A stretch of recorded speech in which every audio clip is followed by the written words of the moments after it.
now live, Instagram, YouTube. What's up, everybody? Welcome to Drink and Grow Rich, known as the dumbest smart show on the internet. This one's on me, let's go downtown tonight. One shot, two shots, I don't really know if I'm counting right. We drink it down so we can live it up. Why? Cause you never know what tomorrow brings in this crazy life. This life, this life, this life, this life. What's up, everybody? What's going on? Drink and Grow Rich. Mark.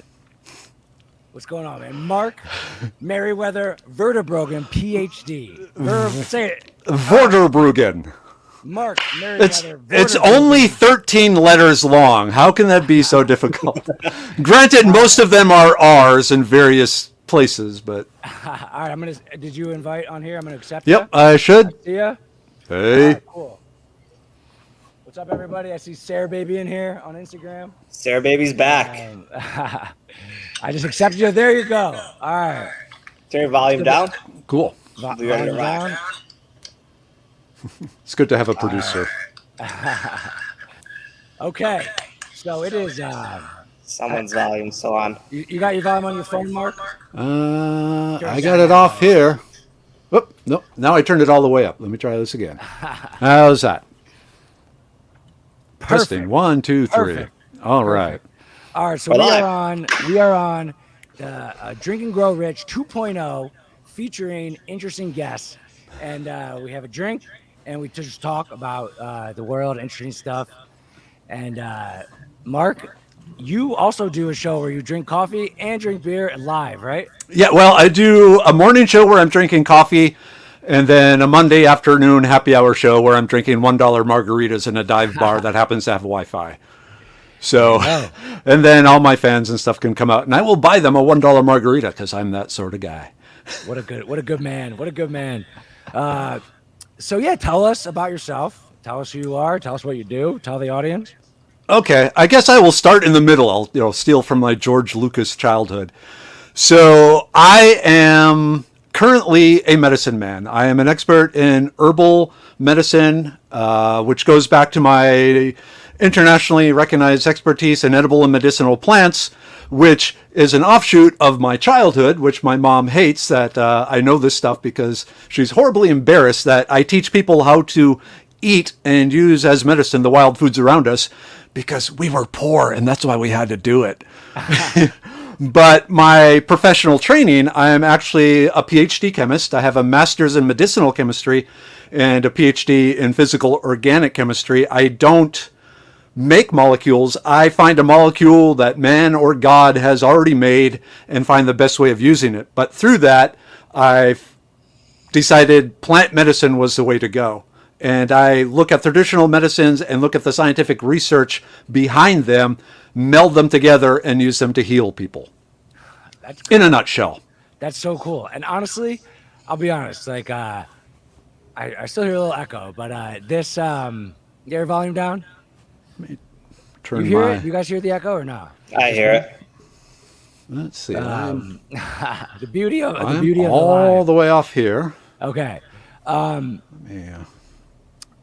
The thing I like about what we're talking about is that I know nothing about this stuff. This is 0% my area of expertise. Like, I love business, entrepreneurship, like stuff that's going on in the world. I'm interested in politics. I consider myself pretty knowledgeable, but I know nothing about this. So you have to teach me about all this stuff. It's good to eat clean, right? Yep. Okay. And here's my premise. So as I delved into the science behind the medicinal and wild plants, I realized one thing, which I break into 3 things because I'm a complicated sort of guy. We are prehistoric bodies trying to live in a modern world. And it sucks from our body's point of view. So now, even going beyond the medicinal wild plants, which, if you think about it, for 83,000 generations, that was our medicine. The plants and mushrooms around us were used medicinally. Thinking about evolution, survival of the fittest, the people that responded best to these plant medicines were most likely the ones to pass on these genes to their children. And so there is a co-evolutionary pressure between us and the plants that really prime us to respond properly to the plants. But in addition to the medicinal plants and mushrooms, there's a lot of things we no longer did that our body evolved to do, that because we are no longer doing them, we are suffering health issues. And so I've gone beyond just the medicinal plants and the wild edible plants and try and get people to include more caveman activities into their life. And this sounds like, building fires and beating each other with sticks. And if you want to do that, okay, I'm not going to stop. Well, I might stop you. It sounds fun. It is, but there are other simpler things that can be done. Plus, there's alcohol. Yeah. Yeah. Wait, alcohol's been around for such a long time, right? Yeah. And every human culture has figured out how to make alcohol, because making alcohol is really, really, really easy. Making strong alcohol becomes a little more difficult. But the air is constantly filled with wild yeast that if you give it basically sugar and a few minor nutrients, it can produce 3 to 5% alcohol. That's why the prison wine is so popular in prison, because you got to just steal some fruit from the commissary, a piece of bread, mash it up in a baggie, let it sit behind the radiator for 3 days, and away you go. I never knew about that. Yeah. Yeah. Well, and then back when like the Discovery Channel and the Science Channel and all those actually showed science type stuff, eventually you'd be flipping through and you'd see a bunch of women like in the Amazon chewing some sort of starchy root, spitting it into a pot, covering it, coming back 3 days and drinking it. And what this is, it's called spit beer. So to make alcohol, do you want chemistry? I can do chemistry. You need. It was never my strength, but okay. Well. Now here we'll explain what we're drinking. Let's do it. So sugar, your table sugar, the stuff that is in so many foods now. When it is in contact with yeast, the yeast eats it and basically excretes alcohol, the drinking ethanol. Once that concentration gets up to about 3.5% to 5%, depending on the wild yeast, it dies. The yeast dies. So they talk about how humans are the only people that pollute our environment to the point where we kill ourselves. And that's exactly what's happened to, whenever you're drinking, is the yeast, grew up to a point where its waste killed itself. So anyway, starch, when you think of a potato or flour or barley, wheat, that sort of thing, what it is a bunch of sugar molecules linked together. Okay. When you have these chains of sugar molecules linked together, the yeast can't eat it and produce ethanol. It needs the sugar. It needs it broken apart. In your saliva, there is enzymes whose purpose is to break that apart.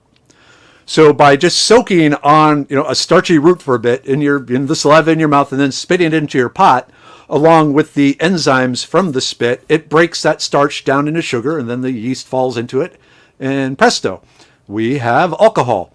I think it was one of the Dogfish or one of the big breweries out on the West Coast actually did a spit beer for limited edition. Yeah.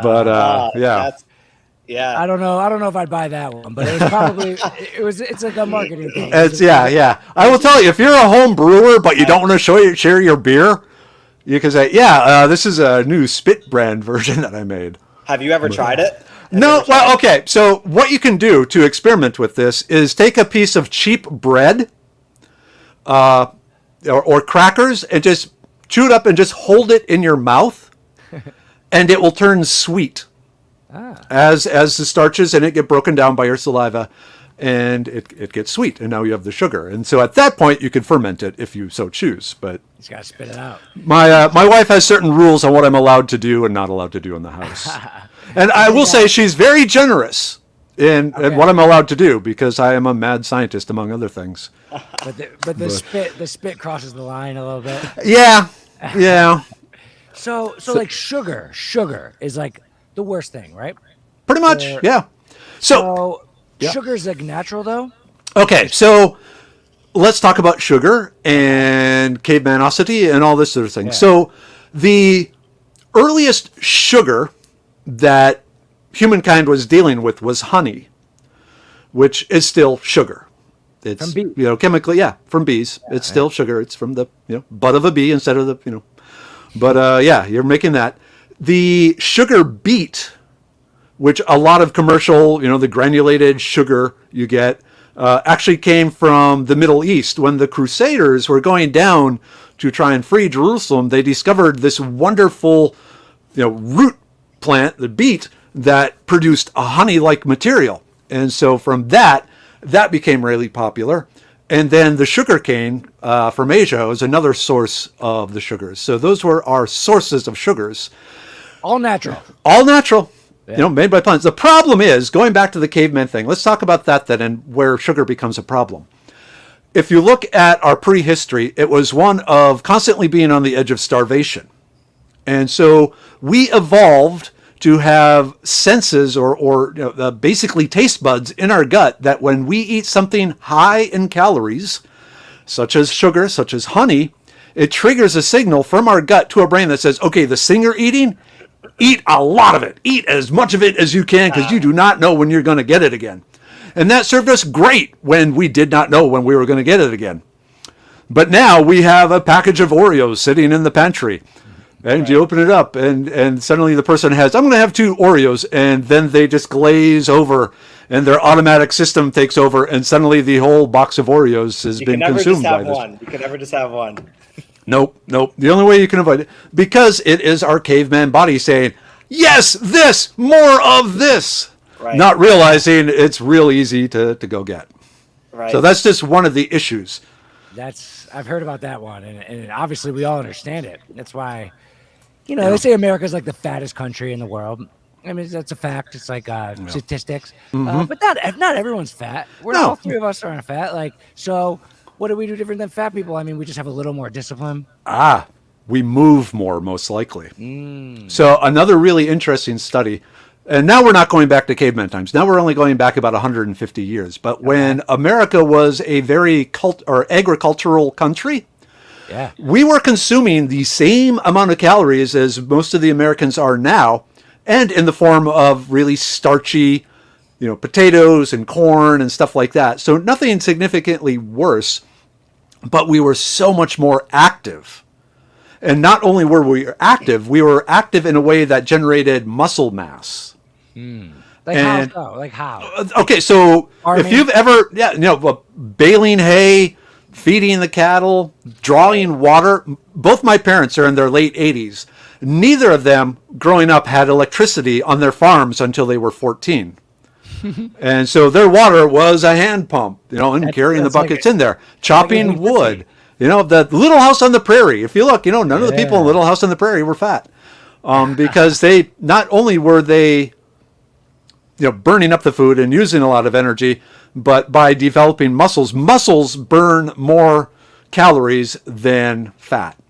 Right. And so if you're already strong, you're going to burn more calories naturally. Even just sitting there, your rest metabolism is still going to be higher than someone who doesn't have muscles.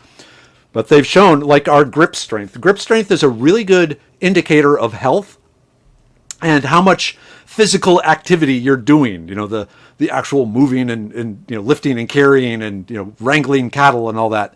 And our grip strength of the average American male is half of what it was just 80 years ago. Because we need thumbs, and that's about it. So this is someone asked this on Instagram, and it's a good question. All right, so I understand the entire evolutionary principle of the sugar, wanting to store it in your body. But so someone said, why aren't we addicted to vegetables like the same way? Because they don't have as much calories? Because they didn't have much calories and they were more readily available. Okay. So and also the didn't evolve to be like, get as much as I can of this. I have enough. Right. Now, if it was a potato, oh heck yeah. Eat the starch, the tubers. But the leafy greens and stuff like that, we had access to that. It was the calories. Were potatoes unavailable?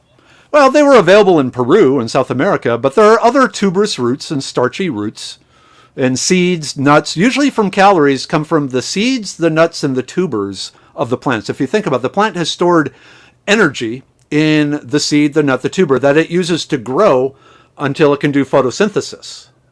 But until then, it uses that energy in the seed, the nut, the tuber to fuel the growth. Right. And that's where the calories are located. One of the other things about that is, especially like nuts, are seasonal. They're not available all year round.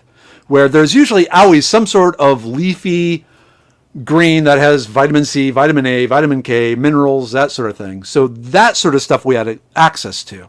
It was the calories that was our limiting factor. Dang. Yeah. I mean, I like this nutrition stuff is so interesting. And so the average person, right? They want to start applying these principles, but they're poor. They're kind of like the average fat American, and they want to change.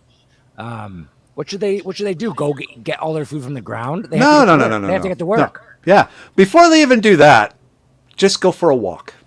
Right. Outside, in nature, if possible. And even more importantly, on uneven ground. So going back to the caveman times, we did not have flat floors. That's hard to say. It was all slippery, uneven, loose gravel, things like that. And so our brain evolved to, as we are walking on these surfaces, to constantly be analyzing them and adjusting our gait and our weight and our balance. Right. So it was exercise for the brain. Japan, if you know anything about Japanese country's demographics, it's a very old country. And by that I mean there's a lot of really old people and not a lot of young people. So they've spent the last 2 decades studying what does it take to keep an old person healthy as long as possible. And one of the really interesting things that they found is the more time a person spends walking on uneven ground, the healthier they are mentally and physically. And the reason being, as your brain is doing all this stuff, it's a workout. Your brain is getting the workout in the way it evolved to be doing.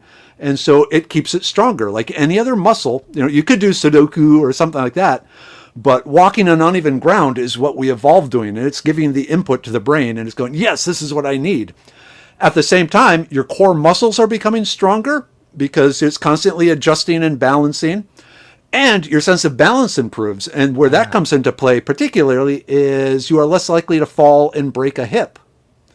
If you are over 70 and you fall and break your hip, that's pretty much a death sentence. Like 80% of the people, I'm pulling that number out of the air. It's a very high number. Right. Basically are dead within It's a stereotype. Oh, the old person. Right? Yeah, but it's true. But by walking on uneven ground, you're exercising your body. You're getting a deeper workout than just sitting on the couch. Now, of course, lifting weights, jazzercise, all that, really good. Most people don't want to do that. But if you can go for a walk every night, or even just 40 minutes 3 times a week, that has a lot of health benefits. And then if you do it on uneven ground, even better. Uneven ground, slippery, muddy. I've heard this before, but the uneven ground part makes sense. But I never that was new to me. Improves coordination. Yeah. Yeah, it makes a lot of sense. Yeah, because and especially in your core muscles, where you need that power. Someone asked on Instagram related to this meat, vegetarian, vegan people. Like, what's the deal with meat with all of this? Okay, so I prescribe to the humans evolved eating nose to tail animals, and there are a lot of nutritional benefits to that. I am not 100% carnivore, obviously, because I also understand the importance of certain plant compounds, especially in the antioxidants and stuff like that. So I am primarily meat eater. I am a hunter, so pretty much I'm trying to think if there's anything meat related in the house that I did not harvest myself. And off the top of my head, I can't think of anything. So, I mean, that's part of the whole caveman thing there too. You know Joe Rogan? Yeah. He kind of explained to me that, yes, like it's okay to eat meat if you kill it yourself. and that's kind of like a layman's terms. Yeah. But why? And do you agree? Okay. I don't agree. Okay. I think, if you don't want to spend the time and you're not interested, you're squeamish, whatever, the key is not just eating the meat. You also have to eat the organs and every nose to tail, and that will give you the nutrition. Now, let's go back to caveman time and evolution, even pre-Homo sapiens. Okay. If you look at a human, compared to pretty much all the other mammals out there, maybe me excluded right now, we are quite hairless. We don't have a lot of hair. Compared to a dog or something. Yeah, a dog, Yeah. a monkey, Yeah. any of that sort of thing. Right. We also are amazingly good at sweating. Our entire body is a sweat organ. Of course, mainly located in the armpits and the feet, but our whole body can sweat and release heat. The reason this is believed we evolved this way is we are what are called endurance hunters. We don't have claws. Our sprint speed, other than Usain Bolt, and even a dog can outrun Usain Bolt. We are not the sort of thing that you would think would be an apex predator because, we don't have fangs, we don't have claws, we don't have anything. What we have is the ability to keep running and keep running. And we come up on a zebra and the zebra runs off and it runs, a quarter mile. Then it goes, okay, I'm safe. And here comes the monkey with the sharp stick and it takes off running again. And okay, now I'm good. And then the monkey with the sharp stick shows up again, and we just run our prey to death. That's how we evolved. That's how we started getting the calories we needed to fuel this amazing brain that we have. Because I was going to say, the brain and the ability to throw, the ability to out-strategize, that's like the key to evolution for humans. Yep.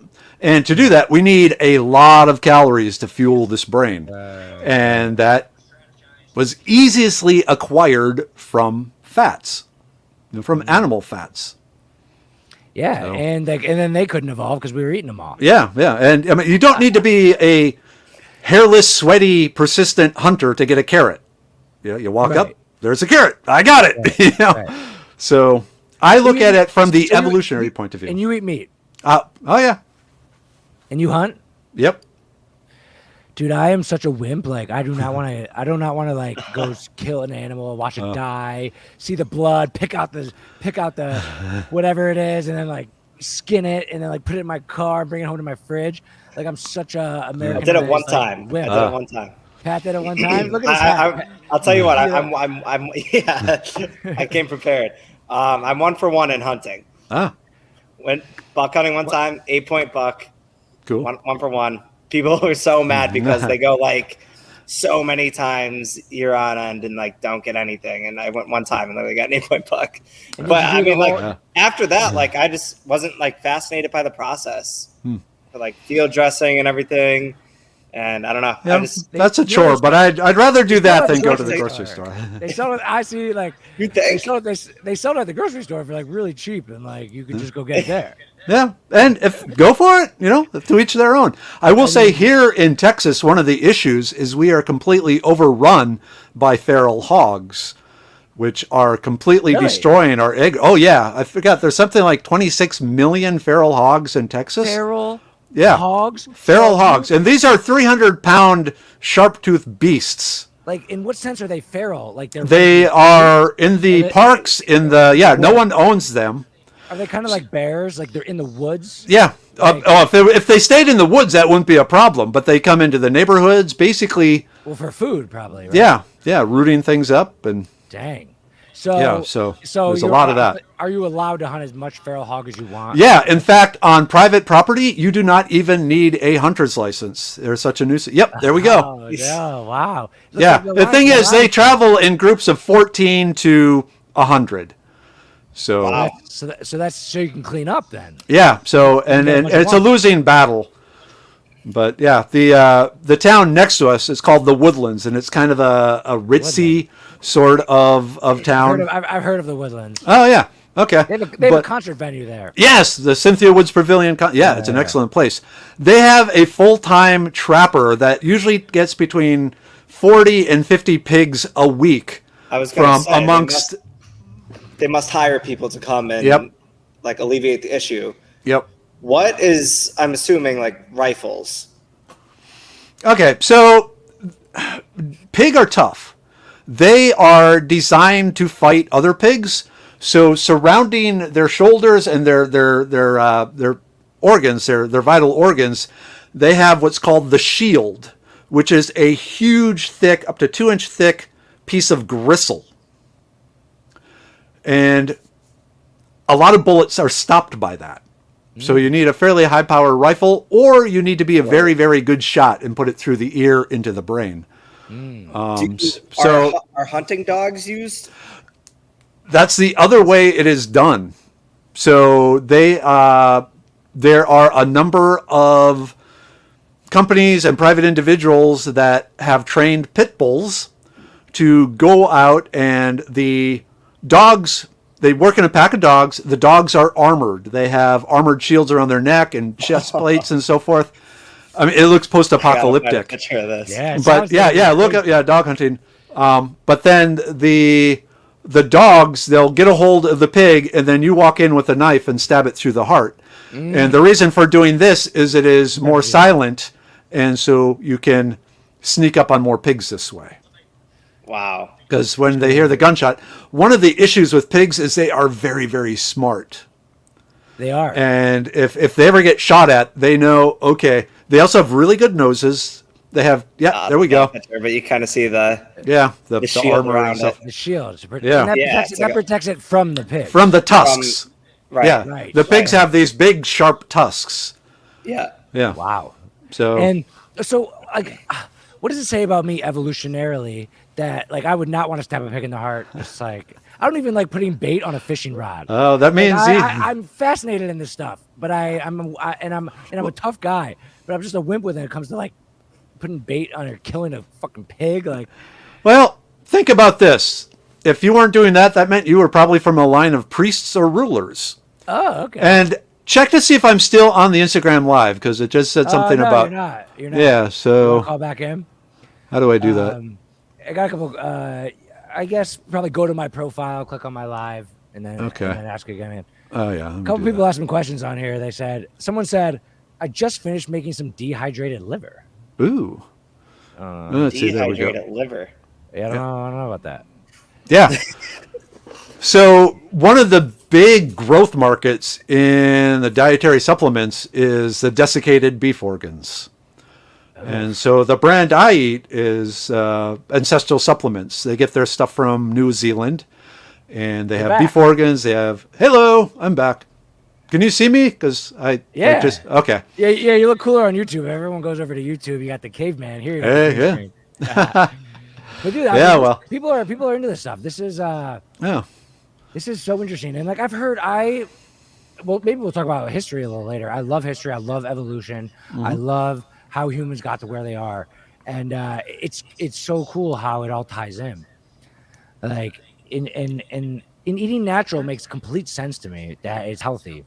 Yeah. I got a question about that. Okay. Do you think in like, I don't know the number, but 10 million years, a million years, whatever, humans will evolve to need pixie sticks to survive? That's a wonderful question. Yeah. And so it really depends on a couple of things. Now we're going to get philosophical. Okay, nice. Have you ever heard of the theory of the Great Filter? No. Okay. Filter. The Great Filter. Okay. Let's go back to extraterrestrial life for a second. You're like a time machine, Mark. I read a lot. Jump in. So thanks for why does it keep dropping me out of Instagram here? Just a second. We need the Instagrammers to hear this too. A couple people said video problems, but they're enjoying the conversation. They said Mark on again. Guys, YouTube, Sean Lowry, subscribe. Yeah. And it's like Request to real join. clean over there. Okay, I got it. Okay, so there was a famous scientist by the name of Enrio Fermi, and he was sitting around with a bunch of other scientists, and they were talking about the possibility of extraterrestrial life. And they were all saying, yeah, it's got to be, there's got to be. And he said, so where are they? It's a simple question, but where are they? This is really good. Try one more time. And okay. Because if it ruins it too much, we'll leave Instagram. But this is really, okay. I love this. Okay. Try to call in one more time. Oh, drop me again? Because I think I might be hitting the wrong thing or something. Okay, Wait, the third time doing the guest on. Let me try this. Okay, it's actually I have to leave to come back, so that's fine. Do that. Well, we'll do that. I think I was requesting you. All right, so I have to wait a second. Then request to join, send request. All right, request sent. few requests, go live with Mark Merriwether Vorderbruggen, Ph.D. Vorderbruggen. Sorry, it's not personal. No, I understand. Okay, so back. Extraterrestrial, go. Okay, so going back to why alien civilizations may play a role in our future. So, like I said, there was a scientist, Fermi, who was big into quantum mechanics and all that sort of thing, and sitting around with some other scientists one day, and they were talking about, the possibility of extraterrestrial life, and they were thinking there's got to be thousands of planets with, other life forms, intelligent life forms on there. And they were talking for a while, and Fermi was just sitting back, and then finally he said, so where are they? Because by then we should have already been picking up radio signals and being able to interpret the radio signals from a lot of star systems around us. And that was 50 years ago. And if you think, the radio waves, they travel about 1 light year.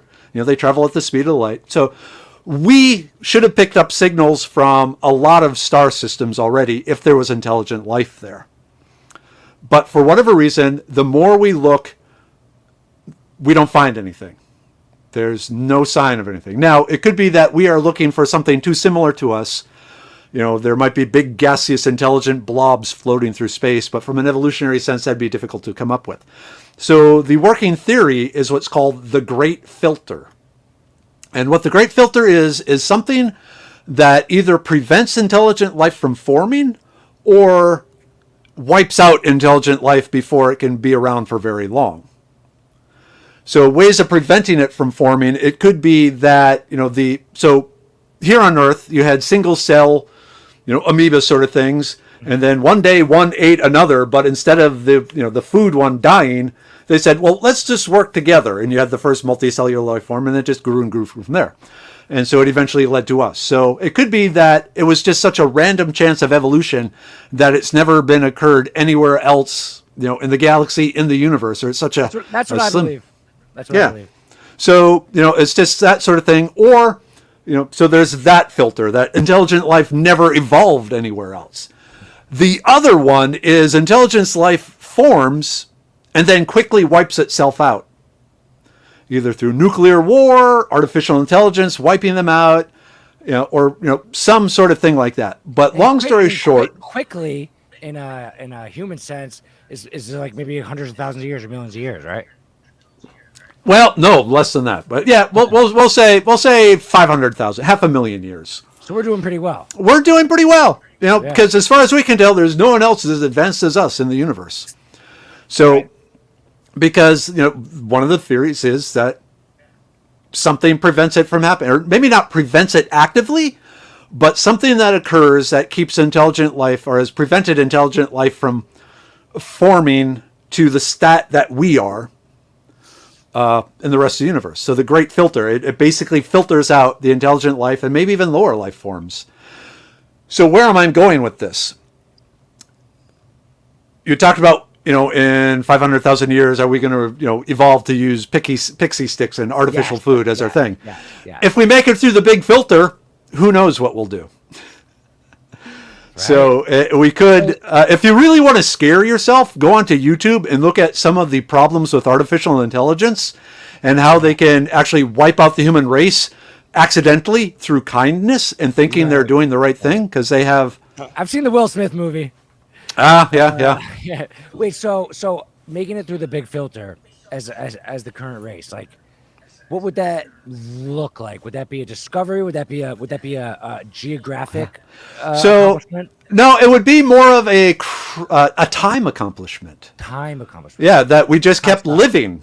The human race kept existing and eventually spread to other planets and maybe even spread to other solar systems Which is at that point. Yeah. I mean, they're trying to set up the colony on Mars. Yep. But, the question, will we get out of the solar system before the sun dies? But going back to your evolutionary thing, so what happens when you are trying to feed a lot of people, from Earth? Right now, what are we? I don't even know how many billion people there are on there. Like eight. Yeah, is it 8? Yeah, someone up there.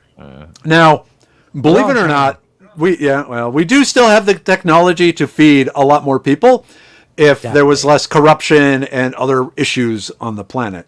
Yeah. But that's a whole nother thing. There's plenty of space. Yeah, I mean, I grew up in Minnesota, did college in South Dakota and New York. There's a lot of space across. Do you ever been on an airplane? There's a lot of space. There's a lot of space. Yeah. So we could do it. We have the technology. The question is then, so going back, now we're going to go to the food pyramid. Okay. Yeah. So about 5 years ago, somewhere 10, more than 5, less than 10, they redid the food pyramid and said you need to eat more of the vegetables and plants, more leafy greens and more broccoli. The reason being is because the nutritional value of these commercial farm foods had dropped. I mean, the broccoli and the spinach and all this stuff has been grown since World War II in these fields in California. And over time, they put the fertilizer on it. They put the macronutrients that they know the plants need. But there are other, things that the plants need that are no longer in the soil because they've all been taken out of the soil. And so the nutritional value of the plants dropped. So they said, okay, to stay healthy, you now have to eat more of them. Like peas aren't even healthy anymore. Yeah. Which sucks because they're tasty. Yeah, I love peas. Put them in a pasta or like. So I think that is the issue, that the nutritional value of the farmed foods will continue to drop. Maybe science will figure out what it's needed, to get the nutritional value up. I hope so. I think there will be an evolutionary pressure to find other sources of nutrients, or maybe even mutations, and start producing them ourselves. So let's talk about vitamin C. Okay. So a lot of people realize they cannot, the human body needs vitamin C every day. The body cannot store it. It cannot make it. It needs to consume it every day. Externally. Yeah, from an external source. Right. We are one of the few animals that can't make vitamin C. Even some of our very close relatives still can make vitamin C. Could you give some examples? A gorilla, a dog, a squirrel. In which way do they make it? I'm interested. So they have a biochemical pathway. The same way we make vitamin D. Yeah, exactly. Yeah. So in the vitamin D, it's sunlight and so forth, but it's a chemical, it's a molecule. Our bodies make molecules all the time. Okay, so vitamin C is very prevalent in plants. In plants, it is actually a natural sunblock that helps protect the plants from the midday really beating down sun. And so it's just in there to protect the plants. It's very readily available. And so the theory is that there was a mutation that certain humans, or started with one, did not produce their own vitamin C, but they were getting plenty of vitamin C from the plants and some of the animals, that they didn't need it. Nature is lazy. If it does not have to make something, it won't make it. It will use that energy elsewhere. So it's like a bad mutation. It's a good mutation as far as the body was concerned, because vitamin C was readily available. So I don't have to make it, so I can do other stuff with that energy and those molecules. Right. They're not lazy. They're just efficient. Efficient, yeah. I mean, think of it like our appendix. The appendix is a vestigial organ that we no longer use, and so it's been shrinking and going away. The fact that we could get vitamin C. Yeah, the pinky toe. I mean, that's just a furniture finder thing in the dark, pretty much. So, so I think what will happen is mutations are constantly occurring. And there may be people that suddenly either change their internal biochemistry, or, people who are born with a mutation, that they don't need these nutrients. And so they become different in that respect. So now, I'm just spitballing from an evolutionary and science and that sort of thing, but yeah. So it's possible. It's possible. In the future, parents will be like, "Eat your pixie sticks," and all they'll want is peas or something like that. Yeah, and don't forget. It's possible. Yeah, and don't forget genetic modification too. I mean, they might want to tinker with the DNA, so now you have a gene that makes the missing nutrients. Dude, I searched and I found someone to come on my podcast to talk deeply about cell regeneration and CRISPR, Oh, yeah. I'm very interested in that topic. I want to live forever. I'm trying to lengthen my telomeres. Yeah. And, Yep. And I just actually bought vitamin on Amazon. It was like, it says telomere lengthener. It's like, I'm sure it's not perfectly scientific. The best thing you can do is exercise, eat healthy, and everything like that. Yeah. But I mean, that adds a huge like piece to the board. Mm-hmm. And it seems like it's going to happen at some point. It will be possible. There will be ethical issues, there will be financial issues, but over a long period of time, you'll be able to plop into a DNA strand something that says, "Oh, only like the foods that are cheap to produce." Yeah, it's possible. Exactly. Right? Yeah, yeah. You could make this nutrient that normally you got from a plant. Now you're making it yourself. Pixie sticks. Pixie sticks. Yeah. I mean, they're already using, there's been some genetic diseases, experimental cases where they've reversed or, basically cured the people. I want to say cystic fibrosis, but that's probably a big one. But there's been work doing on that. That's what he was talking about on my podcast. Okay. Yeah. Cystic fibrosis. Okay. And sickle cell anemia. Okay. Yeah, that's another one. Yeah. Which is interesting because that had an evolutionary benefit. Yep. So. It did. It had evolutionary. Yeah. So malaria. It comes from Africa. Yeah. So the sickle cells, they have reduced ability to carry oxygen, but they do not support the malaria plasmid, the microbe that is the source of malaria, and so people with sickle cell anemia don't get malaria. Right, and that's a huge killer. And then it's still bad. Dang, dude, I love this stuff. Let's. So do I. Tell me about that beer. So yeah, I'm drinking Pearl beer. I don't know if you can see it. So this is made in Austin, Texas, and the brewery started in 1886. It's a lager. They make other stuff, but yeah, I figured since I'm a Texan on a nationwide podcast, I got to drink a Texan beer. I like it. Represent. Yeah, and I had lunch today with a buddy of mine that old work buddy. He's retired now, but he spends a lot of time in Austin doing historical videos and stuff like that. And he was talking about Pearl beer, and I thought, okay, that's what I need to drink on the Drink and Grow Rich thing. Is it in like every store? It's like very rare. No, it's a small brewery, so it's not in everywhere, and I don't know if it's offered outside of Texas. I've never seen it. Yeah, but it's like the Texas beer. There's basically 3 historical Texas beers. There's Shiner. I've heard of that one. Yeah, there's Pearl, and there's Lone Star beer. And the Lone Star is the one when you buy the $6 for a 6-pack. You're doing it when you're playing volleyball or something like that. Then Shiner is the next step up. That's like $8 a 6-pack, and that's friends coming over, going fishing, things like that. And then like poker night or things like that is when the Pearl beer comes out. So are you rooted in Texas? I'm originally from Minnesota.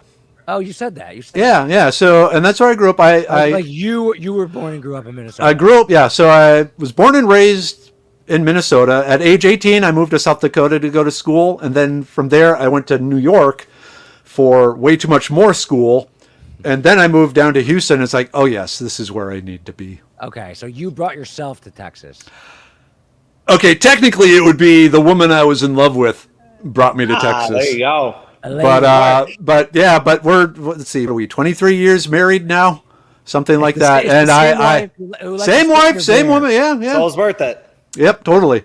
Because she had gone to University of Houston for her undergraduate. She's from Iowa in California. Okay. Got a free scholarship to University of Houston, and then went up to the RPI, Rensselaer Polytech, where I was doing my grad school. And we met there, fell in love. Neither of us liked New York that much because, you get 18 inches of snow per snowstorm.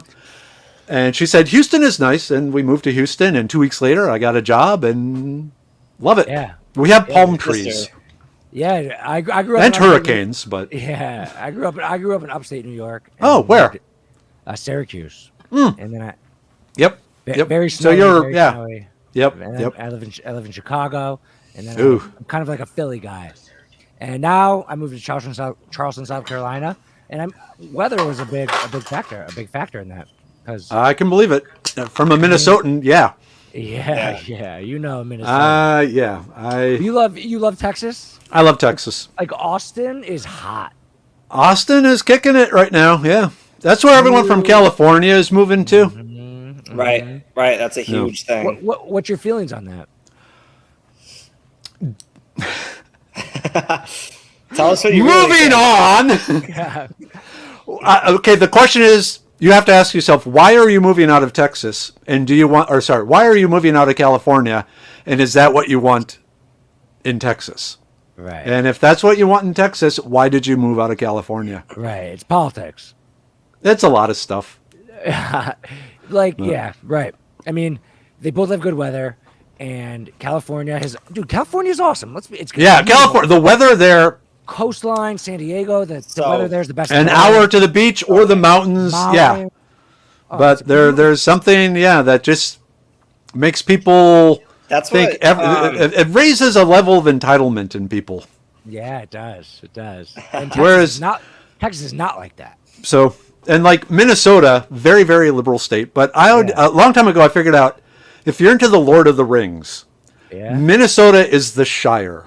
Okay. It's filled with these fat, happy people, not realizing they're being protected by, rough men ready to do hard deeds. They're just drinking their beer and being farmers. Who are the rough men in this? Texans, generally. Okay. That's good. That's a good analogy. But yeah, we just had on the podcast this comedian from California. His name's Trevor Hudson, and we asked him the same question: why people were moving out of California and going to Texas, and he was like, "Let them go there." He was like, "Because everywhere I go in California, I have to wait in a line." He was like, "I'm sick of it." He was like, "Yeah, LA would be the best place to leave if like a couple of million people moved away." All right. Yep. And it's a big state, and he was LA based. So okay. Yeah. Just don't move. Like, if you want to move somewhere, I honestly moved to Charleston as a little bit of like a gamble on how great the city could be, and it's becoming a great city. During the pandemic, it seemed like everyone moved to Austin and Nashville. Oh yeah, I've heard about Nashville. And I was a little bit like, whoa, Charleston could have been one of those places, but okay, whatever. But Texas is such a cool historic state. Like the history of Texas. You seem like you know a lot about history. Okay. Yeah, and so. And especially, I usually go back even farther than before the Western people showed up, the Europeans and so forth. Yeah. Us, well, what do you mean, us, white man? Well, I did mean white man. No. I came from Civil War. Yeah, it's interesting. So going back to calories. Yeah. If you ever hear Texas or you spend any time in Texas, you hear East Texas and West Texas. Because they are very, very ecologically different zones. In the East Texas, it's wooded, it's water, it's streams, it's ponds. It's very rich plant and animal life. And then you have West Texas, which is you're basically, when people think of Texas, they think of, the deserts and that sort of thing. That's kind of what West Texas. It's closer to Arizona, New Mexico. Yeah. So the Native Americans in West Texas, they had what they called second harvest. And what this was, let's say you eat the fruit from the prickly pear cactus. There's lots of seeds in the prickly pear cactus. Seeds have nutritional value. They have calories. We talked about growing and photosynthesis. Yep. So after eating a bunch of the fruit, they would go to a location, they would defecate, and then they would let their feces dry. And then they would go through it and find any undigested seeds and bring them back and re-eat those. Oh, God. Yeah, it's a different time. Different times. Yeah. So, because that's what they needed to do to get the calories. Right. The whole stereotype of being lazy was because a survival technique when you don't have calories is you don't do anything. Right. You don't carry stuff. You don't build stuff. You spend most of your time just kind of chilling. You check your traps, and the rest of the time, you're just not doing anything because doing anything burns calories. No iPhone either. No iPhone. Yeah. No Netflix. Nope. Can't Nope. binge watch anything. Yeah. It was basically beating up on the other tribes. All right, Mark, I got a question for you. You say you're a mad scientist. You have some rules at the house. Do you do any experiments? Oh, heck yeah. Tell me about a recent one or one that you think we would find interesting. All right. So one of the things I've ended up doing is consulting with NASA. Okay. Because they have, you might have seen like the astronauts, hey, we grew a radish in space, and hey, we grew, a cabbage, or not a cabbage, they haven't even done a cabbage yet. But they have these really interesting automated grow chambers. They're 18 by 18 by 24 inches tall with a 2-inch soil plot. And it's all robotic and computerized. It has sensors in the soil to keep the soil at the right moisture, and it has these LED lights that can be programmed to give the exact wavelength the plant needs for growing, and they work beautifully on Earth. And once they get up in the space station and start doing it, the plants don't grow. And there are certain things that get in the way or damage the plants and cause problems. And so instead of just letting these automated things grow, the astronauts have to tinker with the plants and garden. They're basically become space gardeners. They like this. It's fun. It feels good. When you're in a can circling the Earth, messing around with the plant, it actually makes you feel good. The problem is it took too much time. Excuse me. And so other things weren't getting done. And so NASA said, okay, there's a problem here. And through one of my other jobs, I was a liaison to NASA for technical issues. NASA has a program where they reach out to other engineering and other science companies and say, hey, we have this problem. Have you ever had this problem? Did you solve this problem? Will you share that solution with us? And so I was a liaison for that. Dude, which got me cool. Yeah, so it got me in the door to say, okay, you're having these problems with the plants because the plants aren't sturdy enough. They're not. So when we domesticated plants, we basically made a deal with them. We will take care of you. We will protect you. You grow until we're ready to eat you, and then you graciously sacrifice yourself for us. If you think of it, if you planted a garden just in your backyard there in South Carolina and did not do anything else, even if the weather was perfect and all this stuff, that garden would be destroyed.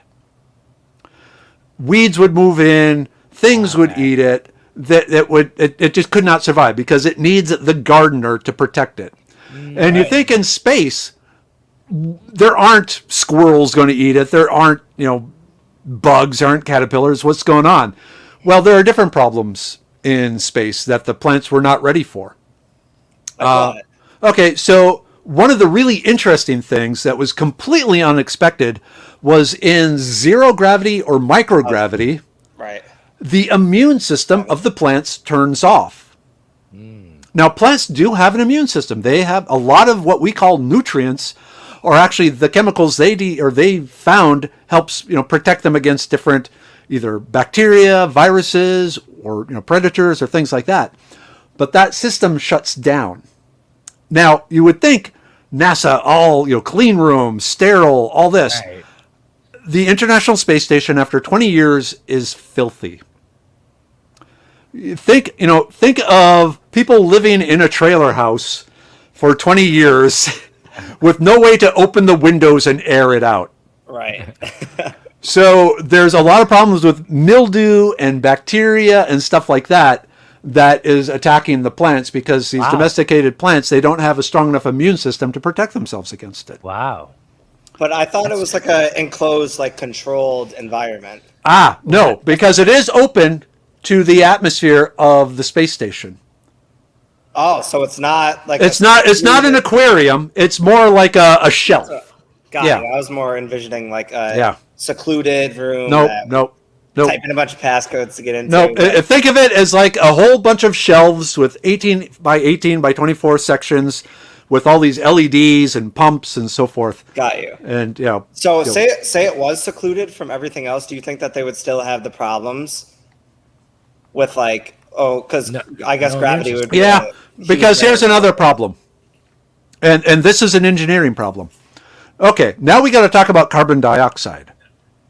So here on Earth right now, the carbon dioxide level They're saying around 400 parts per million. So for every million air molecules, 400 of those are carbon dioxide. And the plants love that. In fact, they can go up a little higher and they love it even more. Right. One of the things the marijuana growers do is they have tanks of CO2 that they're pumping the carbon dioxide because that's what the plant uses to grow. In the International Space Station, the maximum allowable carbon dioxide limit is 7,000 parts per million. If it gets above that, then a warning bell goes off and says, check the CO2 scrubbers. Okay. Generally, it doesn't get up that high. Normally, it hangs out around 1,500 parts per million. So 3 times, almost 4 times the carbon dioxide on Earth. At that point, the plants are choking.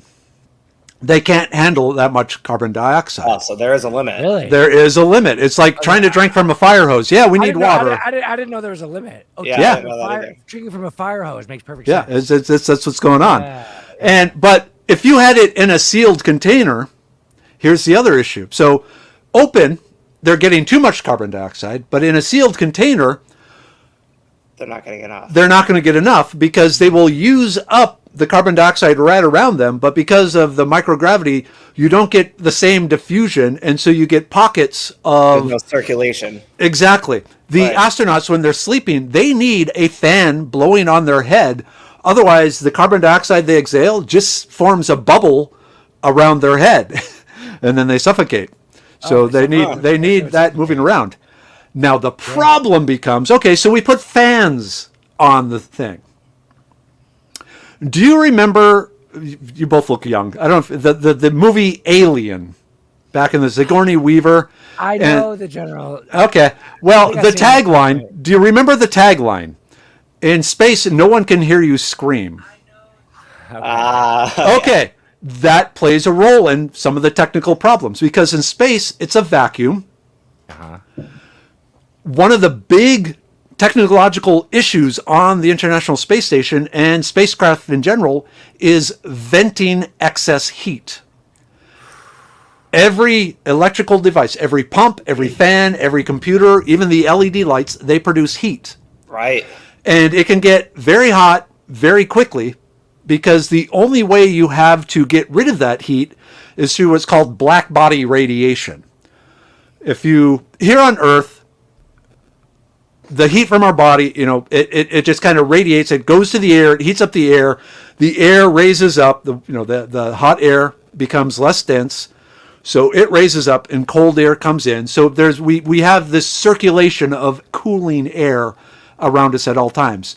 If you are touching something, the heat transfers from the hot thing to the cold thing. Mm-hmm. In space, there's nothing to take that heat away. That's stuff you don't even think about. Yeah. Heat, lights. And so anytime they add a new piece of equipment to the International Space Station, a whole bunch of work is done beforehand to see, can our cooling system handle it? And is it life or death, or is it just comfort? Oh, it's life or death. Okay. Yeah. So what is the cooling system exactly? Okay, so the International Space Station is a big can inside a slightly bigger can, and between the two, there is a layer of, basically like ethylene glycol and water, radiator fluid. Okay. And then that water and ethylene glycol intermingles in these blocks with tubes of ammonia, liquid ammonia. And then, because the liquid ammonia has a lower freezing point. Okay. And then these tubes with the liquid ammonia go out into those big fins and slowly radiate the heat away from there. So the space station inside, as it heats up the water, ethylene glycol. That heats up the liquid ammonia, and then the liquid ammonia goes out in these, in basically radiators and try and send that heat into the vacuum. But it can't use convection, it can't use conduction, the two main ways that heat is transferred here on Earth. It's only black body radiation. Dang. So yeah, it's a It's a hell of a pickle. It's a hell of a problem. It's a hell of a pickle. And this is why I think we're the most advanced species. Whatever. Go, Pat. Your question seems better. I was going to say, so it's in a sense kind of like a form of insulation. Yeah. Got it. Yeah, exactly. Like a Yeti cooler or something like that. Yeah, It's like you're trying, hot things stay hot because it can't go anywhere. There's no way to vent it. Right. You would event it. And so, it leads to a problem. So you have high CO2. They try and keep the temperature of the space station in the low 70s. But if there's problems, it can be a problem. But like I said, if the more fans and pumps and things like that you bring, you either have to take other equipment out or increase the size of the heat exchangers, which is its own technological issues. Dang. Dude, So it's not just, water a plant and away you go. yeah. Okay, so one of the other physiological changes, which really caught the scientists and the space botanists off guard, is plants in zeros G produce a lot more cellulose than here in a gravity well. And if you think about it, cellulose is basically the bone structure of plants. Okay. Astronauts, when they're up in zero G, they lose bone density. Their bones become weak and brittle because it's not, have to support against the gravity. Right. And so it was really surprising. So why are the plants basically becoming stronger in space? We don't know. We don't know why the lack of gravity is causing an increase of cellulose.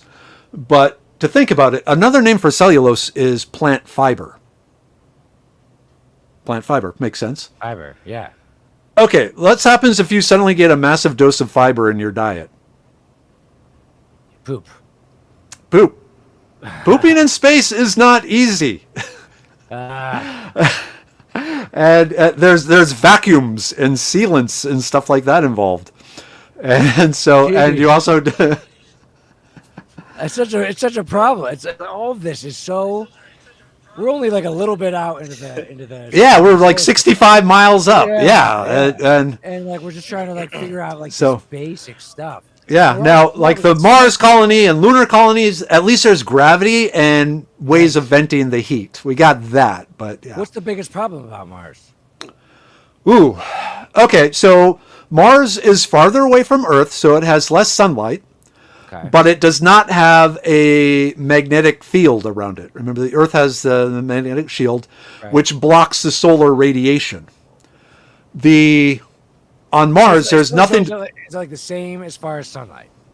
If you, It's less. So if you want to do the math, the amount of energy drops off 1/4 for every doubling of a distance. So Okay. it's not just a linear thing. It drops off There will be 4 sunlight. times as much. There's sunlight. There is sunlight there. It's not good. But one of the things is all this radiation that has been hitting, and it's not like nuclear bomb radiation. It's more like microwave radiation, but it's still very damaging. So it can damage the DNA of the plants. It can cause horrific sunburns. But one of the things this radiation has done has made very reactive molecules in the soil.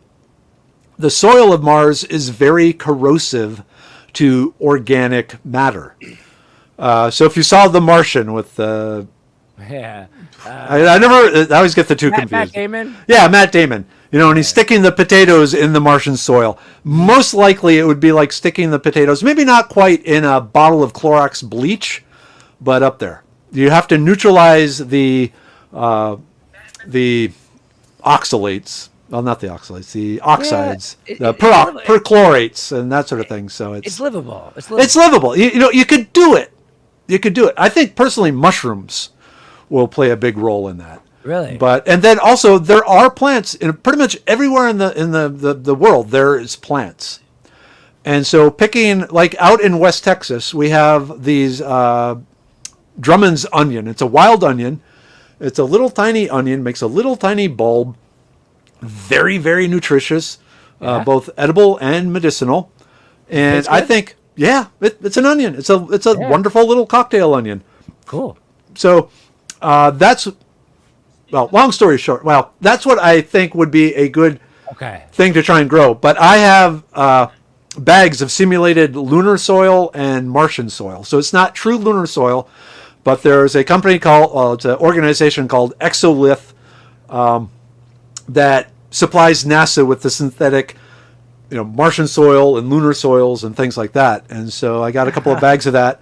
And as part of my work, I've been trying to grow different wild plants, at least in the Martian soil and in the lunar soil.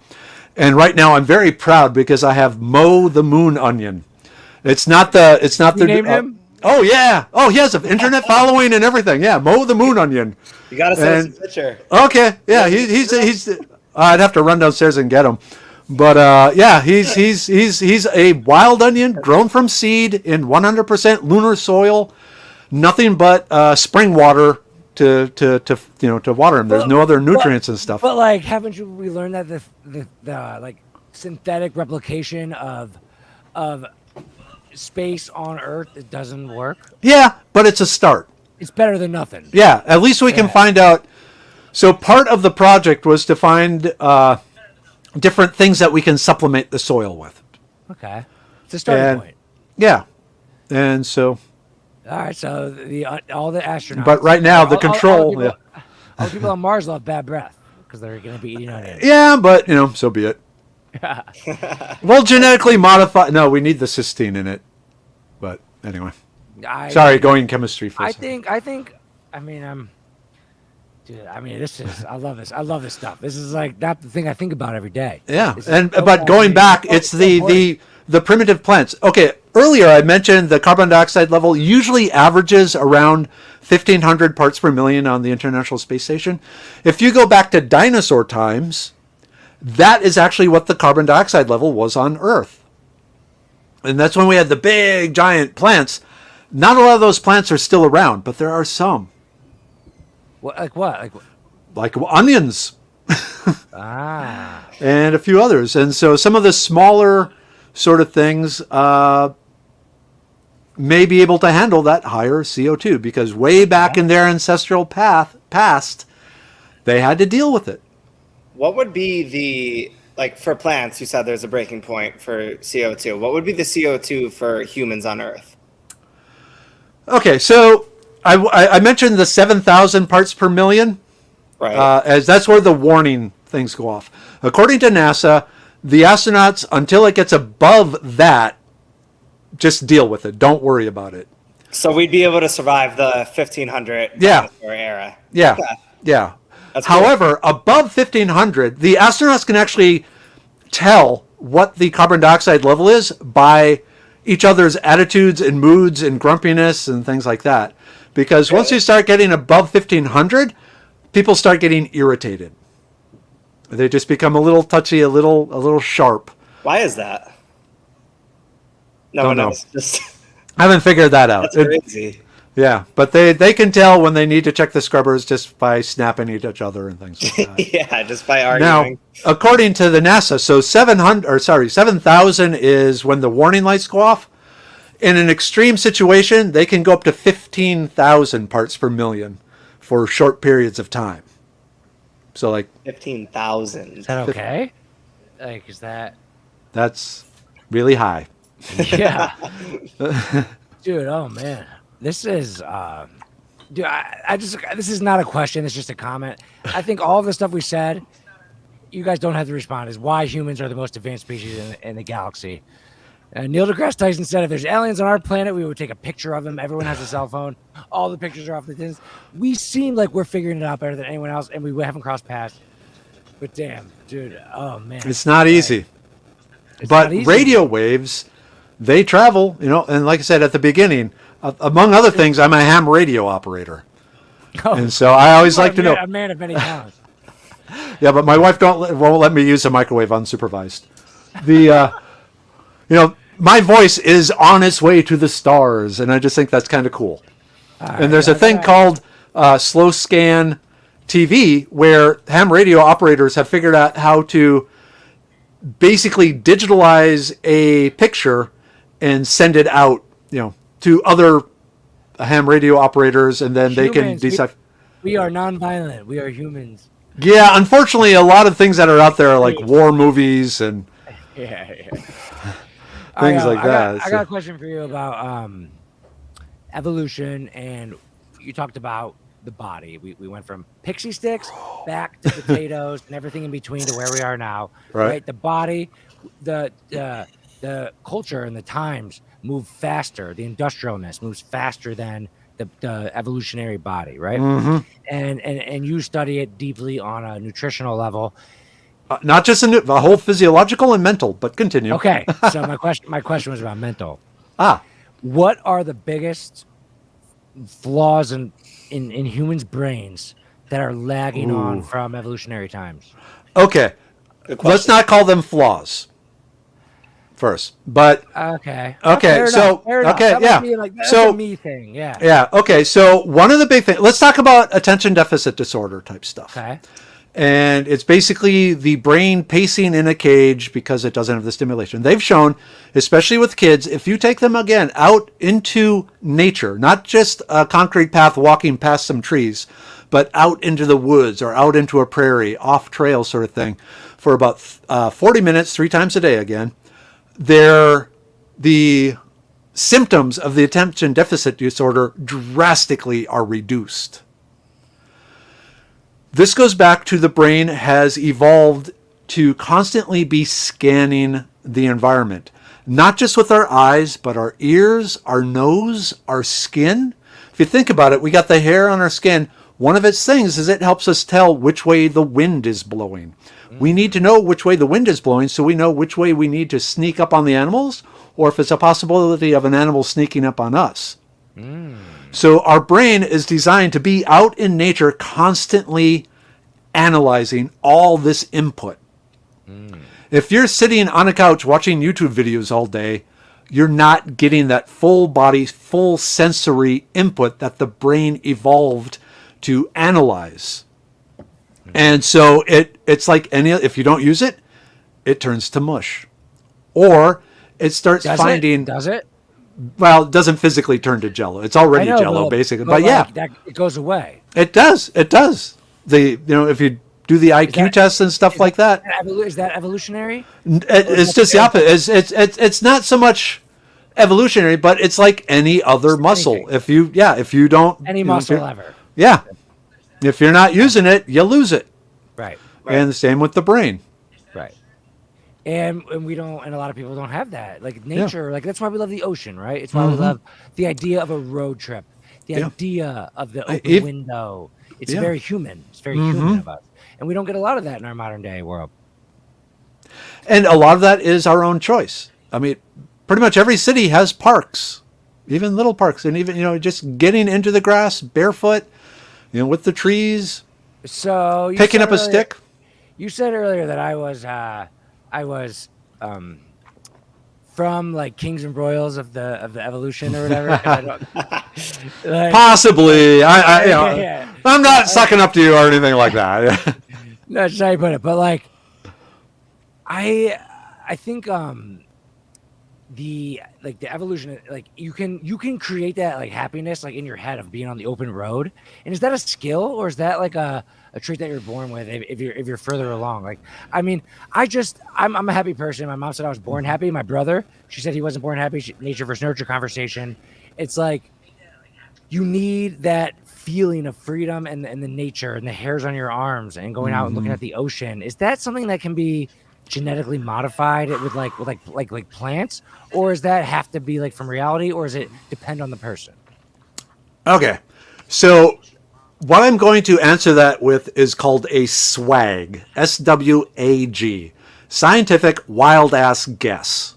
Okay. And what that is, it's basically, yeah, it's when scientists kind of pull some sciencey sounding stuff that may work into it. And this is kind of me thinking out loud right now to try and respond to your question. Love it. So going back to that, a lot of it is, we're going to go all over here to answer this question. Music. Listening to music is a comforting thing. Humans like it. And it's been found that part of that is because humans are pattern seekers. Our great skill is to analyze a situation, analyze something, find the pattern, and then use that to predict what will happen next or what we should do will cause something. So problem solving, throwing the spear at the bear and knowing, the trajectory of the spear, that sort of thing. It's pattern finding, pattern solving. when the brain successfully identifies and predicts the outcome of something, it gives itself a little shot of dopamine. Okay, when you are listening to music, especially music that you've heard 100 times, you just love this song, you are constantly getting little doses of dopamine because one part of your brain is going, okay, next is going to be this. And then the other part of the brain goes, hey, you're right, dopamine. And so that's sing along. Yeah, it's going, you're predicting, you're doing it right. Okay. In the wild, that's going on. The brain is seeking out these patterns and giving you the dopamine because you've successfully interpreted which way the wind is coming from or something like that. If you were going to recreate that, it would basically be something that generates dopamine in the brain. Cocaine, marijuana, things like that. That's what they're doing. That's what they are giving. They're bypassing the sensories and making you feel smart. Yeah, they're cocaine more than marijuana. Yeah, well, I don't do any of that, but but what you're doing is you're bypassing the input and going directly to the reward. Okay.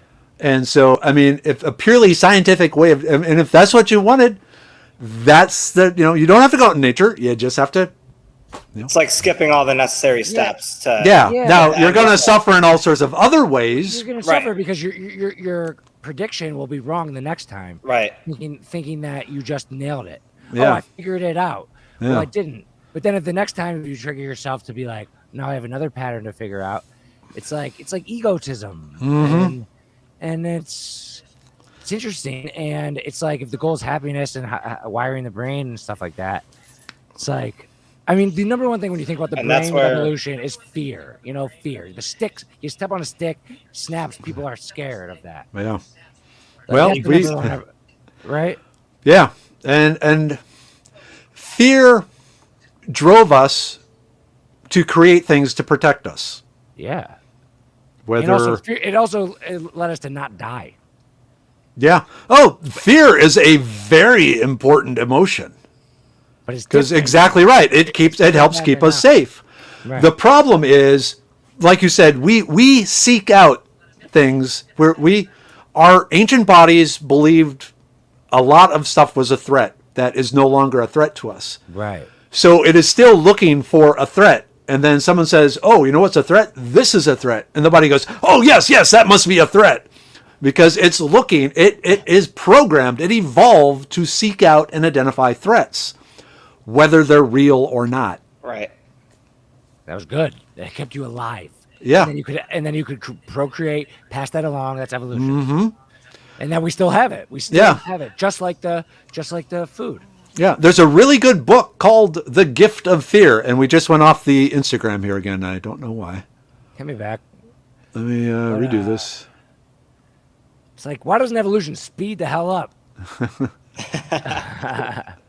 Doesn't work that way. Yeah, and part of the reason, if you want to think about it, we'd be skipping the steps. It's like kind of doing like cocaine. Like you can't skip the steps because we won't get the necessary product that we're seeking. Yeah, and one of the things that is interfering with evolution, if you want to be blunt about it, is the fact that we take care of each other.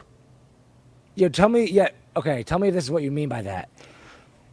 People that would die in a old society now can recreate kids.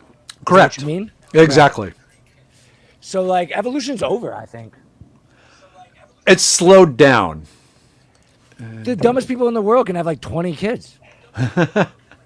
Idiocracy. I'm not judging. I'm just saying that's evolutionarily that would be part of the equation. Yeah. That you don't need to have survival skills in order to procreate. Right. Not anymore, you don't. But can't evolution be, like, technological too? Like, this wouldn't be a thing not 10, for humans. 15 years ago. We would be able to drink and grow 10, 15 years ago, like on a StreamYard app like this. The body doesn't. I feel like. Yeah. But I was saying, like, technologically, it helps evolve humans by making things easier. Well, that's worse for them because then they don't get the exercise and strength. It could be bad or good evolution. It's still evolution. Yeah. It's probably bad. Like for the ancient evolution body. It's bad. It's bad physically, but I think it's beneficial. And like efficiency. Okay, so it's bad for society, but it's good for the individual. Right. Right. Yeah, or it's bad for our descendants, but it's good for us personally. Exactly. I made the joke earlier in West Texas. No iPhone, really. Exactly. Like, Exactly. I mean, I would go crazy. But if I had to deal with it, I could have dealt with it in that time. I could deal with it now. If it just give me like 2.5 days to like.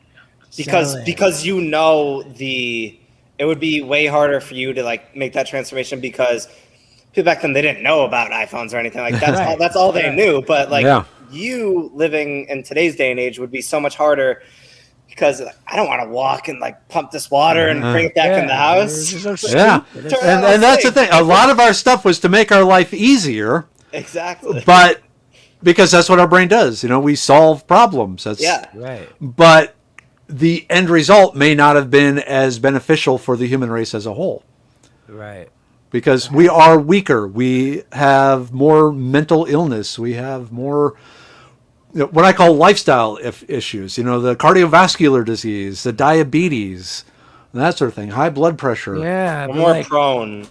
But if you just understand this stuff, like I go to this human manufactured gym every morning. There's treadmills, there's weights that are just there. Like I go every morning. I don't love doing it, but it's you have to do it.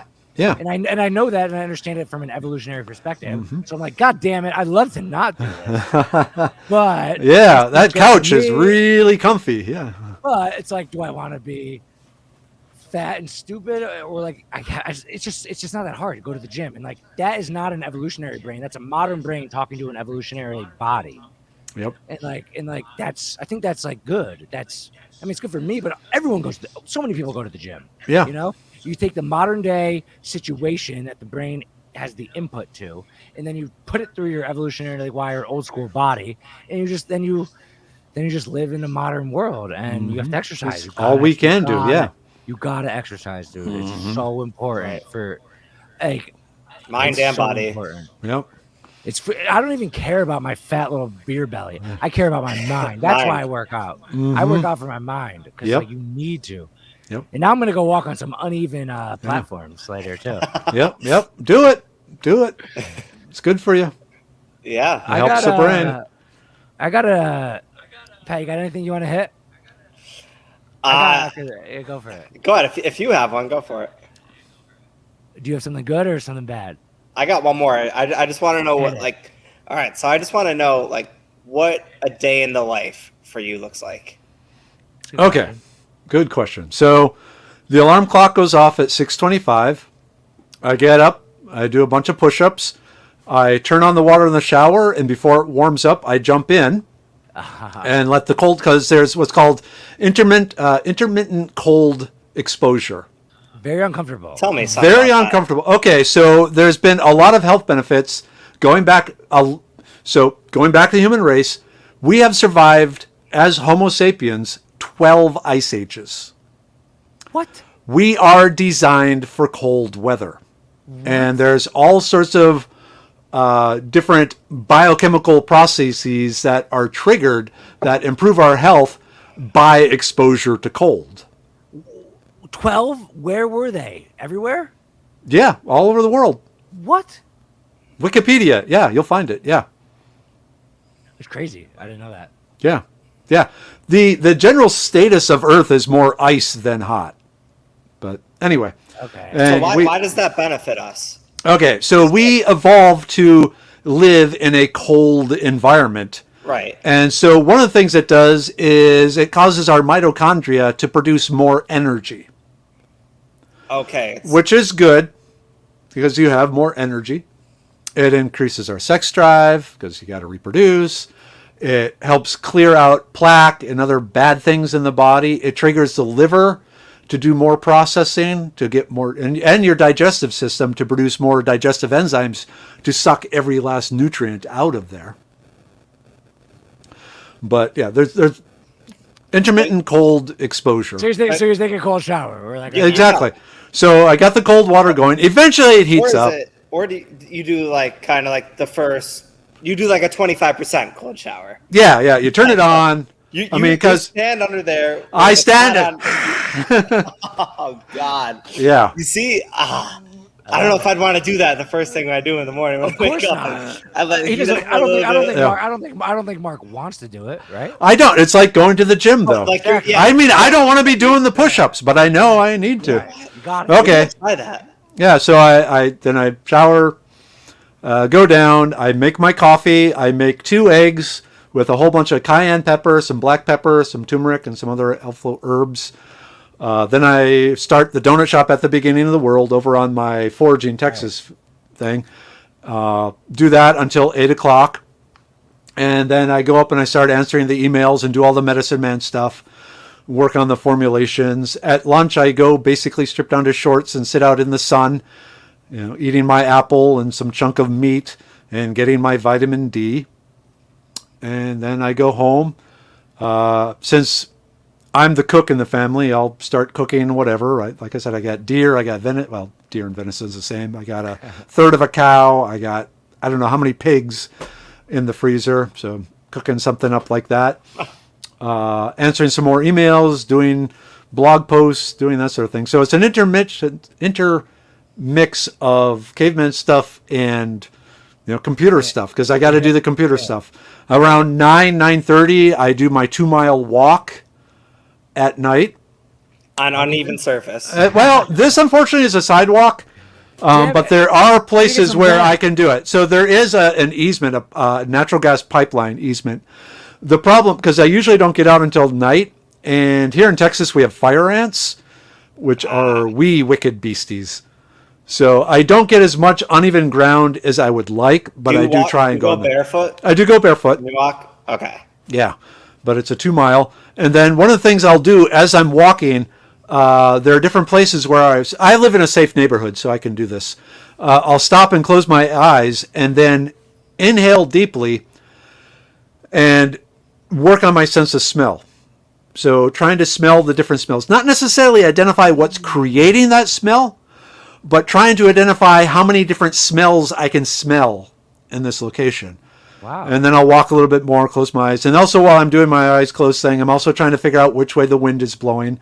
I'm trying to analyze the environment non-visually. I'm trying to bring into play the other organs, sensory organs, that don't normally get the workout, especially the nose. If you think about in modern life, because in modern life, usually our goal is to not smell things. Right, you could put it. You could put an eye to a scent. Yeah, Right. But if you look at us physiologically, the most direct connection to our brain is our olfactory organs and our nose. Right. And so by just, like I said, not trying to figure out what caused the smell, just trying to figure out how many different smells can I smell. It's some more cave. Yeah, it's exactly.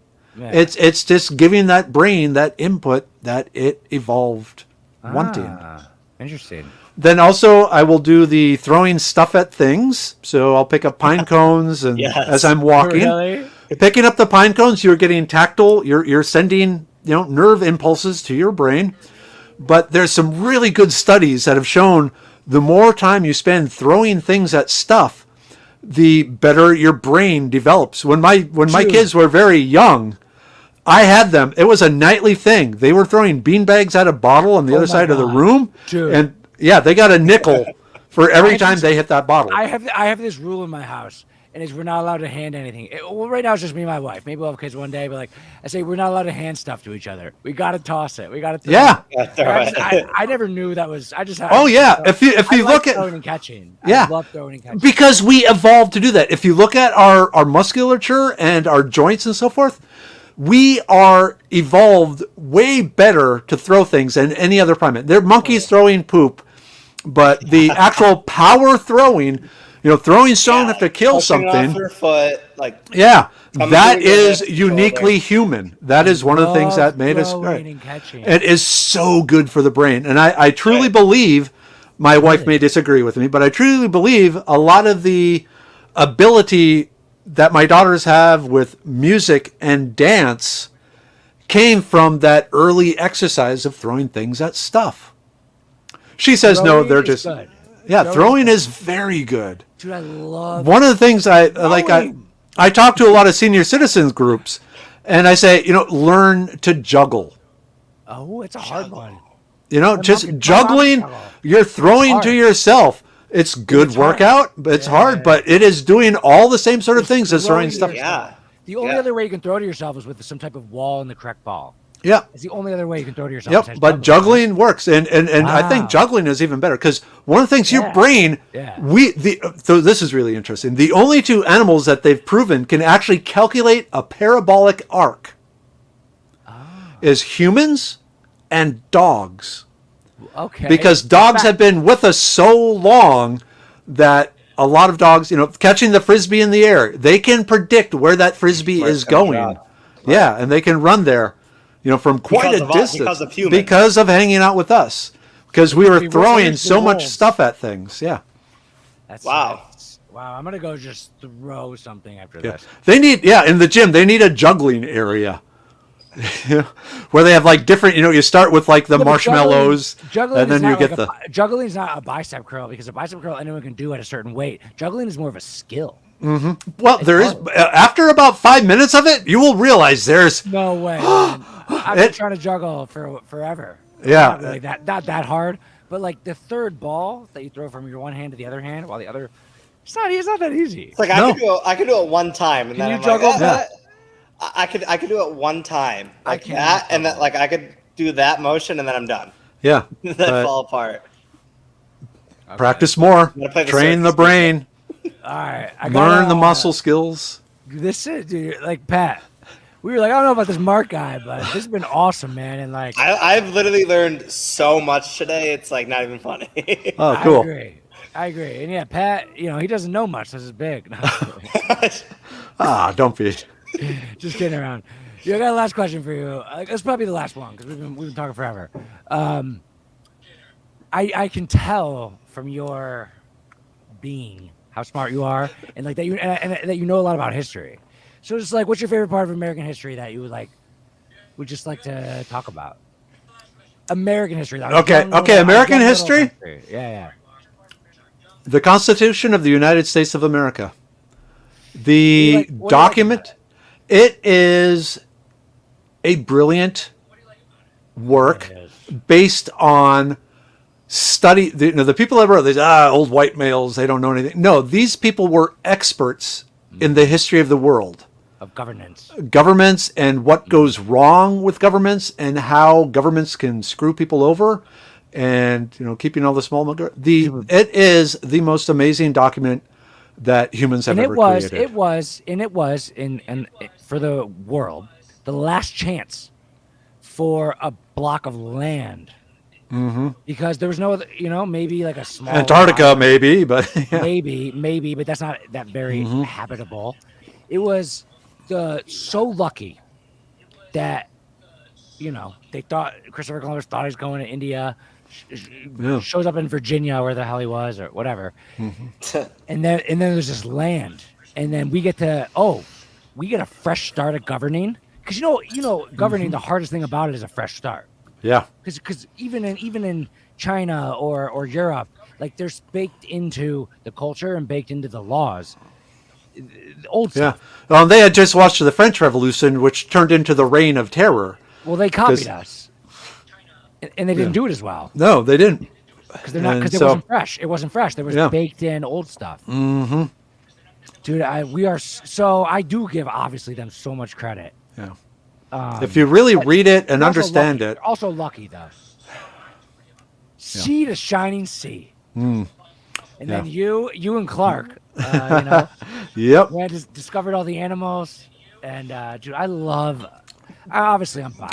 Can we talk just a few more minutes about that? Because I know people are going to bring up the slaughter of the indigenous people here. I love this conversation so much. Okay, so one of the things when like Lewis and Clark and the thing was going, they found the North American continent pretty much empty.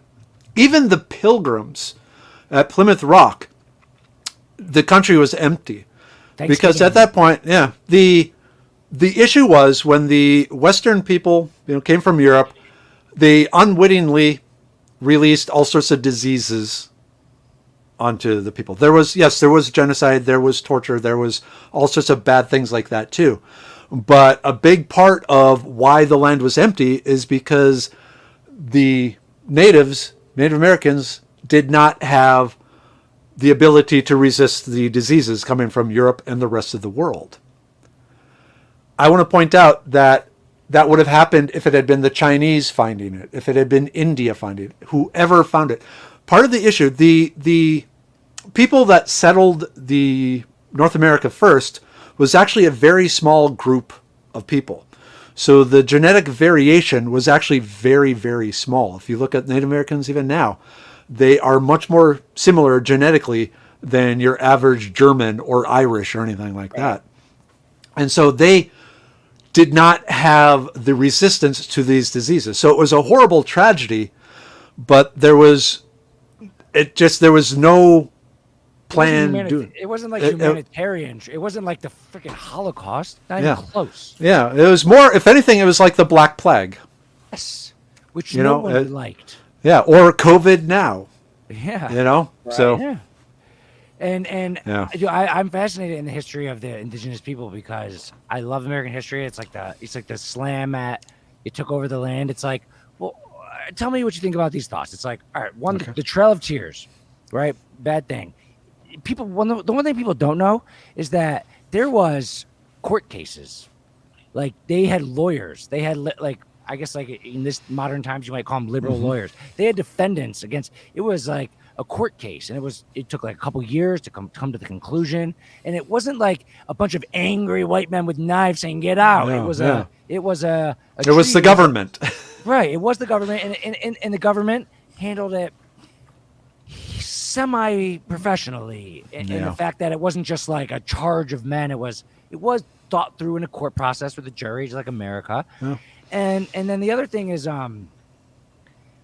dude, I mean, it's like economies, buy goods, sell goods, trade them. It's a lower cost than doing it yourself, all that stuff, basic economics. The economics of especially the Apache, it was steal and kill and take. And that's all they knew. They didn't understand the concept of I make an apple, you make an orange, economics 101. And like Thomas Jefferson said, we will blend with this type of people to become Americans over the course of the next centuries. Like, you can rip on Thomas Jefferson too for all that stuff, but it wasn't as nasty as they make it seem now. It was unfortunately a little bit of evolution. It was a little bit of survival of the fittest. There was a lot of kindness involved in it, and I don't know. Am I wrong? So one of the issues with the Lewis and Clark expedition was that as they encounter new tribes, they would say, "Okay, we come from the Great Father out in the east, and we want you to do this. We're very powerful." They showed their weapons. They showed the technology that the Native and the Indians said, "Oh crap, these guys could kick our ass." And so one of the things that Lewis and Clark asked the tribes to do was stop fighting amongst themselves. I mean, they should. And the tribes go, "Well, hold on here. Right. That's how we pick our leaders, through how good they are at war. So if we stop fighting, we have no way of picking a leader."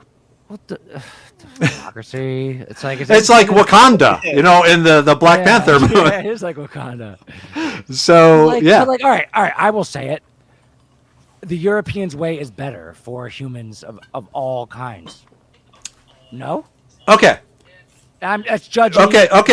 White man. So no. Let's go here. So small periods of history. If you look at small periods of history, you can pretty much say any of the race had it together. So a lot of basically the idea of the United States came from the Eastern tribes. I can't remember but there was a number of different Native American tribes that actually had set up basically states and were at peace with one another. Oh, the Cherokee were like the number one. Yeah. The Cherokee. Well, Constitution a little bit. But yeah, so and some of the Constitution was based on this Native American series of laws and creation of these different tribes living in peace. Yeah. Where you were getting the more warlike was areas of lower resources. Right, the West Texas. Yeah, where they have to go through your poop. Yeah. That's where the So to say X is better than Y without any other claimants, I will not accept. Because you can say, X at this period was better than Y at this period, but at that point you're comparing apples to oranges. Right. Now, when we were coming in, there was battles going on. If you look at the Mayans and sacrificing 14,000 people in a day, sort of thing. Yeah, that.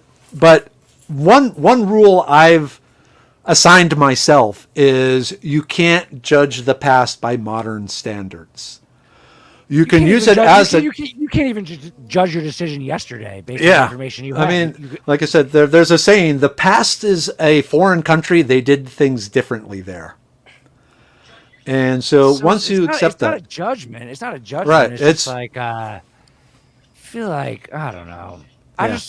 So use them as examples of how it could be better now. Yeah, I like that. Yeah, because you can't change the past.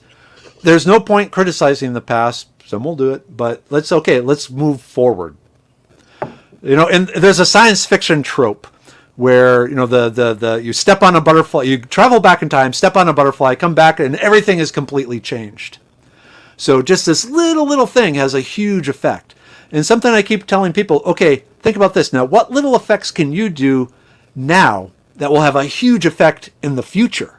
Because it's the same thing. Do the good now and let it grow. Compound interest. What changes will it cause? Compound interest, so powerful. Oh, dude, you are a smart man. Dude, I learned so much from you today. Yeah. Seriously. Wise. That was awesome. You're coming to us from a cave.